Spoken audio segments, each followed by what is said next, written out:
The lost survival kit layout that outperformed modern tactical bags. The kind of power this old-school survival kit carried would embarrass half the tactical bags sold today. Not because it was bigger, not because it was tougher, but because every inch of it was designed by people who actually expected their gear to save their lives. Not sit in a closet waiting for a weekend hike. That's the part that grabs you. A forgotten layout from a time when survival wasn't a hobby. It was the daily equation between returning home or disappearing into the landscape. The real story begins long before the age of molly straps and carbon fiber gadgets. Back then, simplicity didn't mean weakness. It meant clarity. Each item earned its place. Every pocket had a purpose. And when you study how these kits were arranged, you start to see a quiet genius the modern world rarely appreciates. In this video, we're digging into that lost layout. Not just the gear itself, but the structure, the philosophy and the mindset that made these compact little lifelines more dependable than half the tactical packs advertised today. The first thing that stands out in these old survival kits is how intentional every layout was. Nothing was random, nothing was packed just in case. Each item supported another item, forming a chain of tools that could handle the real threats of the natural world. Fire, water, shelter, navigation, medical needs, and food. That was the hierarchy. Not convenience, not comfort, priority.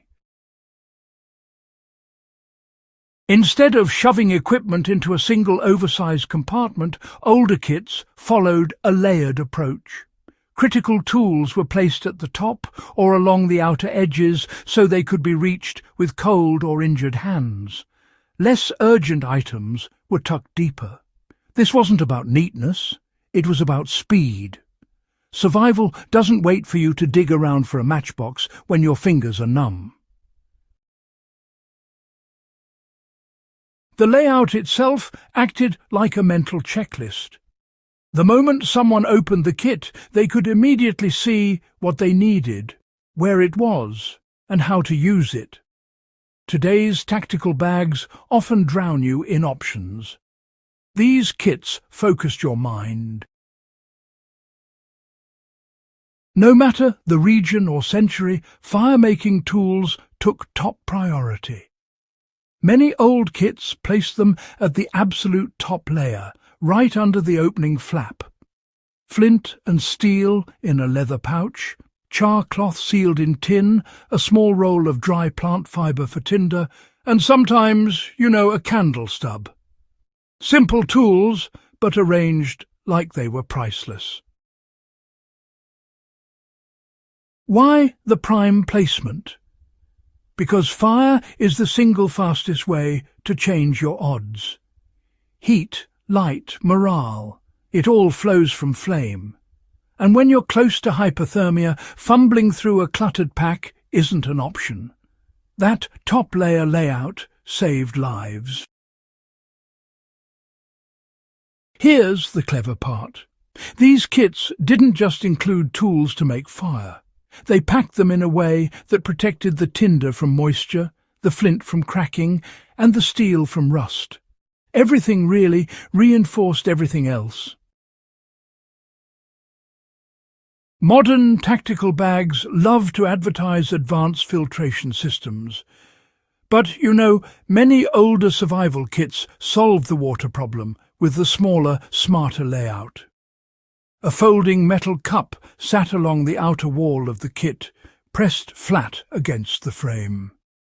Right beside it, tightly wrapped cloth acted as both pre-filter and bandage. Some kits even included small resin chunks or charcoal for basic purification. Instead of depending on one device, they used a chain of simple tools. Each one could fail without collapsing the whole system. Boiling water wasn't just a method, it was an anchor of survival thinking. The reason this layout mattered is simple. When you were exhausted or disoriented, the cup was the first hard surface your hand hit. It reminded you to drink, to boil, to stabilize. Indirect guidance, built straight into the design. Older kits rarely included a full shelter. They didn't need to. Instead, they packed compact tools that could create shelters out of the landscape. A small knife or folding blade was fitted into a narrow side sleeve so it wouldn't rattle or cut through cloth. A short coil of cordage ran beside it, wrapped flat instead of round, saving space and preventing knots. A square of oiled fabric, waxed linen, or treated hide was folded into the bottom layer. It could act as a roof patch, a rain catcher, or a windbreak. This wasn't random packing. It was a layout designed to trigger creativity. Modern bags might give you a shiny emergency tent, but older kits handed you the tools to build 3 different shelters, depending on what the terrain offered. That flexibility is what made the layout powerful. It didn't lock users into one method. It expanded their choices. Compass placement was always deliberate. Never loose, never buried. Many kits kept it in a small pocket on the interior flap, right where your eyes landed when you opened the kit. That made navigation a mental priority every time you accessed your tools.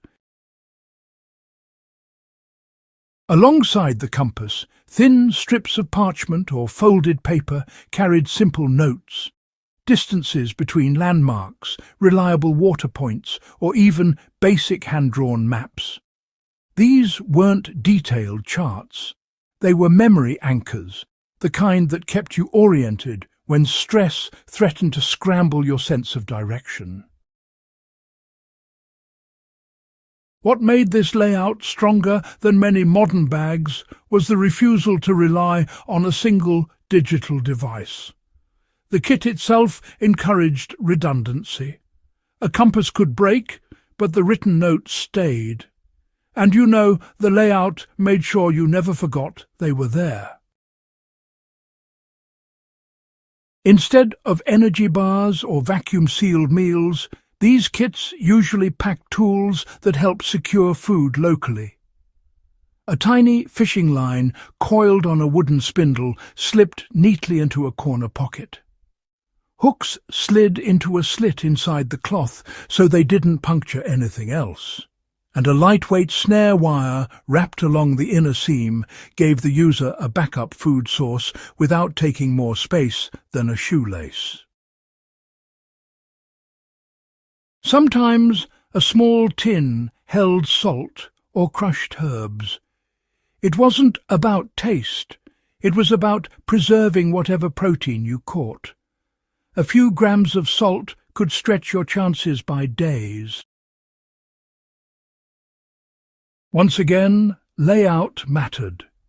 These food-related tools were placed deeper, acknowledging their purpose. They weren't first-hour essentials, they were long-game assets.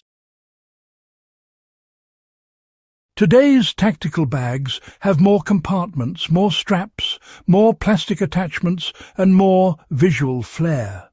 But often they lack one thing older survival kits mastered: hierarchy. When everything is an option, nothing feels urgent. When gear is scattered, decision-making slows. And when a bag is built to appeal rather than function, the layout loses meaning.